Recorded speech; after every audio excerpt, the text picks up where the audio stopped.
हम बात कर रहे हैं एक इंटरेस्टिंग टॉपिक की, दो टॉपिक्स की। म्यूचुअल फंड चुनते वक्त क्या सिर्फ कम एक्सपेंस रेशो देखकर फैसला लेना सही है, या फिर अच्छे रिटर्न के लिए फंड मैनेजर की रणनीति ज़्यादा मायने रखती है और ज़्यादा एक्सपेंस रेशो भी आप दे सकते हैं? और फ्लेक्सी कैप और मल्टी कैप फंड्स में आखिर किसको चुनना चाहिए? ये दो टॉपिक्स हैं जो हम आज डिस्कस करने वाले हैं। हमारे साथ आज इन दोनों टॉपिक्स पर बात करने के लिए ऑप्टिमा मनी के फाउंडर पंकज मथपाल हैं। पंकज जी, सीएमबीसी आवाज़ पर जुड़ने के लिए बहुत बहुत शुक्रिया। पहले एक्सपेंस रेशो के साथ शुरुआत करते हैं। कोई भी म्यूचुअल फंड अगर मैं चुन रहा हूं तो उसमें एक्सपेंस रेशो की कितनी इंपॉर्टेंस होनी चाहिए? अनुज जी नमस्कार, थैंक यू वेरी मच मुझे शो पे बुलाने के लिए।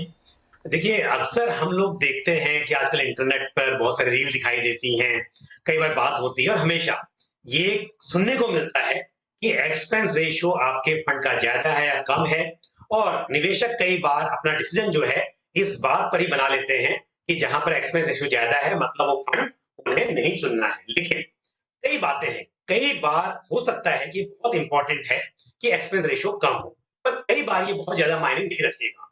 तो इसको हम ब्रेक कर लेते हैं। पहली बात, अगर आप एक कोई स्कीम देख रहे हैं जहां पर सेम स्कीम है, सेम एएमसी की, और डायरेक्ट प्लान है और रेगुलर प्लान है, आप देखते हैं कई बार डायरेक्ट प्लान और रेगुलर प्लान के बीच में डिफरेंस बहुत ज्यादा होता है, कई बार बहुत ज्यादा नहीं होता है।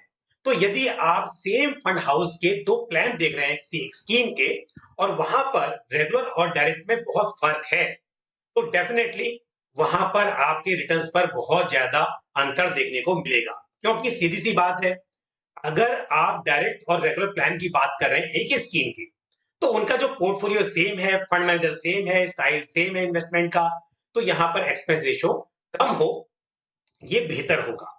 लेकिन उसी तरह से यदि हम बात करें डेट फंड्स की, तो क्योंकि इक्विटी में आप अल्फा जनरेट कर सकते हैं, पर डेट फंड में तो जो अंडरलाइंग असेट्स हैं वहां पर वैसे भी रिटर्न्स जो होते हैं फिक्स होते हैं, फिक्स इनकम सिक्योरिटी होती हैं, और वहां पर आपको बहुत फर्क पड़ेगा यदि एक्सपेंस रेशो ज्यादा है। क्योंकि यदि कोई डेट इंस्ट्रूमेंट है जिसका 7% का रिटर्न है और उसमें एक्सपेंस ज्यादा लग रहा है, तो इन्वेस्टर के हाथ में काफी कम आएगा। तो दो चीजें बहुत सिंपल हैं। यदि आप इक्विटी या डेट किसी भी बात करें, वहां पर डायरेक्ट वर्सेस रेगुलर की बात करेंगे, तो एक्सपेंस रेशो कम होगा तो बेहतर है। दूसरी बात, डेट फंड्स में मैंने बता दिया कि एक्सपेंस रेशो ज्यादा होगा, तो इसका नुकसान इन्वेस्टर को दिखने को मिलेगा। आप यदि आप इजाजत दें तो आगे मैं पैसिव और एक्टिव फंड में कैसे होगा वो भी बात कर लेते हैं। बता दीजिए, बिल्कुल बता दीजिए। हाँ, बिल्कुल। तो देखिए, हम जानते हैं कि जो पैसिव फंड होते हैं, इंडेक्स फंड्स, अब इंडेक्स फंड का जो पोर्टफोलियो होता है उसमें फंड मैनेजर तो कुछ करते नहीं ज्यादा, मतलब कि फंड का में स्टॉक का चुनाव करना है।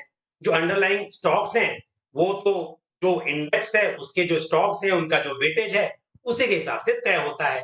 तो यहाँ पर अल्फा जनरेट करना कोई ऑब्जेक्टिव नहीं होता है, सिर्फ यह है कि जो इंडेक्स है उसे रेप्लिकेट किया जाए, रिटर्न्स जो है उसके आसपास रहे। तो यहाँ पर यदि एक्सपेंस रेशियो ज्यादा होगा तो इसका नुकसान होगा। तो मान लीजिए कि आप दो फंड हाउसेस हैं अलग अलग, और दोनों का निफ्टी 50 फंड है, तो निफ्टी 50 के स्टॉक्स तो सेम रहने वाले हैं दोनों के पोर्टफोलियो में। जिस फंड हाउस का एक्सपेंस रेशियो कम होगा वहां पर आपके हाथ में चांसेस हैं कि रिटर्न ज्यादा आएंगे। हालांकि कुछ बातें और भी हो सकती हैं, कॉर्पोरेट एक्शन है, उसको कैसे मैनेज किया जा रहा है, लेकिन ज्यादातर आपको देखने को मिलेगा कि एक्सपेंस रेशियो ज्यादा है तो आपके हाथ में रिटर्न कम आएगा। अब सबसे इंपॉर्टेंट है अनुज जी, एक्टिव फंड्स। एक्टिव फंड जैसे कि आप multi cap fund, flexi cap fund, large mid cap fund, mid cap, small cap, कोई भी एक्टिव फंड की बात करें, एक्टिव फंड में फंड मैनेजर का जो विजडम है वो बहुत मायने रखता है। तो यदि कोई फंड मैनेजर अच्छे स्टॉक्स चुनता है आपके लिए, समय पर वो उसमें बदलाव करता रहता है और अच्छे रिटर्न जनरेट कर पाता है, तो यहाँ पर एक्सपेंस रेशियो बहुत ज्यादा मैटर नहीं करेगा। मान लीजिए कि दो फंड हाउसेस हैं और दोनों के फ्लेक्सी कैप फंड से अलग अलग, पर आप देखते हैं कई बार कि जिस फंड हाउस के फ्लेक्सी कैप फंड का एक्सपेंस रेशियो ज्यादा है उसके बावजूद भी रिटर्न से ज्यादा अच्छे जनरेट किए हैं, क्योंकि स्टॉक सिलेक्शन जो था वो बेहतर था। तो यहाँ पर मैटर करता है एक्टिव फंड में सिर्फ और सिर्फ फंड मैनेजर, वो कैसे सही समय पर सही डिसीजन ले रहे हैं, किस तरह से स्टॉक्स का चुनाव कर रहे हैं, कैसे रिस्क को मैनेज कर रहे हैं। तो मेरे हिसाब से यदि आप एक्टिव इक्विटी फंड का चुनाव कर रहे हैं तो कम से कम वहां पर एक्सपेंस रेशियो ही ज्यादा, फंड मैनेजमेंट की स्ट्रेटेजी, फंड मैनेजर्स का स्टाइल, उनका एक्सपीरियंस, उस पर ज्यादा ध्यान दें।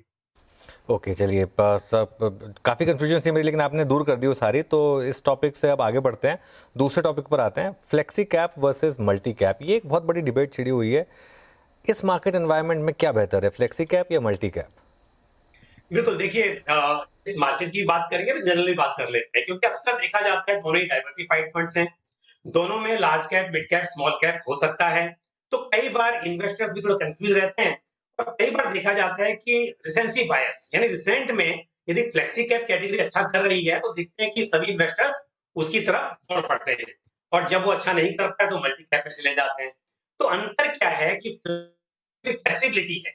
यहाँ पर फंड मैनेजर डिसाइड कर सकते हैं उन्हें लार्ज कैप में कितना रखना है, मिड कैप में कितना एलोकेशन रखना है, स्मॉल कैप में कितना करना है। हो सकता है किसी वक्त पर आपको देखने को मिले कि फ्लेक्सी कैप फंड में, किसी स्कीम में स्मॉल कैप बिल्कुल भी नहीं है, तो फंड मैनेजर डिसाइड कर सकते हैं।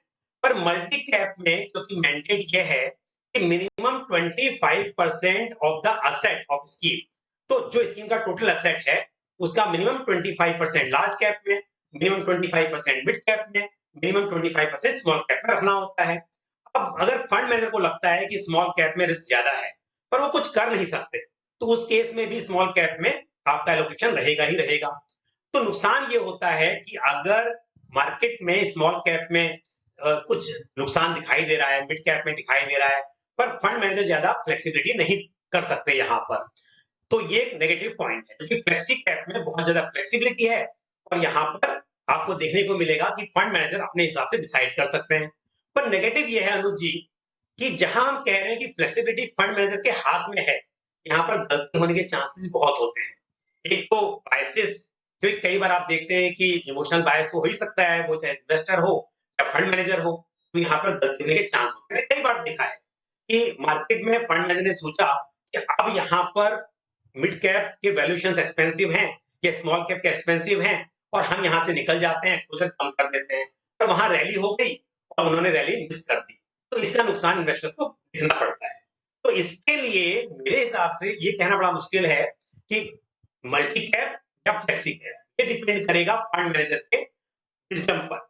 अब इसमें अगर रिटर्न्स की बात करें, अगर आप लॉन्ग टर्म में देखते हैं तो दोनों में बहुत खास अंतर देखने को नहीं मिलता है, क्योंकि दोनों में ही लॉन्ग टर्म हम जानते हैं कि सिक्लिकल होता है। स्मॉल कैप का भी टाइम आएगा, मिड कैप का भी टाइम आएगा, तो लॉन्ग टर्म में सब बराबर हो जाता है। पर शॉर्ट टर्म की बात करें तो यहाँ पर अंतर देखने को मिल सकता है। तो मेरे हिसाब से या तो इन्वेस्टर दोनों को अपने फंड में रखें, एक तरफ फंड मैनेजर की स्ट्रेटेजी काम आएगी, और एक तरफ जो स्टाइल है कि लार्ज कैप, मिड कैप सब कुछ होना है, वो आपके काम आएगा। दोनों कैटेगरी आपके इसमें रह सकती है। दूसरी बात, यदि आप दांव खेलना चाहते हैं फंड मैनेजर के ऊपर, तो फिर देखें ऐसा स्मार्ट फंड मैनेजर जिसका लंबा अनुभव है, जो स्कीम काफी समय से है और जिसने सच में साइकिल का बेनिफिट लिया है, तो फिर आप ऐसे फ्लेक्सी कैप में रह सकते हैं। पर शॉर्ट टर्म में किसी फ्लेक्सी कैप के रिटर्न्स को देखकर आप बिल्कुल डिसाइड ना करें, क्योंकि हो सकता है कि लॉन्ग टर्म में आपको फिर उस तरह की जो एक्सपेक्टेशन है वो मीट आउट ना हो। तो या दोनों को रखें या फिर मल्टी कैप रखें जहां पे इमोशनल बायसेस कम है, और स्मॉल कैप पर आपको यदि सच में एक बेट लेनी है तो फिर उन्हीं फंड मैनेजर्स के साथ जाएं, उन्हीं एम्स के साथ जाएं जिनका बहुत लंबा एक्सपीरियंस है, और आप बिल्कुल समझते हैं कि उन्होंने सही समय पर सही एलोकेशन रखा है। चलिए, बहुत बहुत शुक्रिया पंकज जी आज हमारे साथ जुड़ने के लिए और इन दोनों टॉपिक्स पर एकदम क्लैरिटी के साथ अपना व्यू रखने के लिए।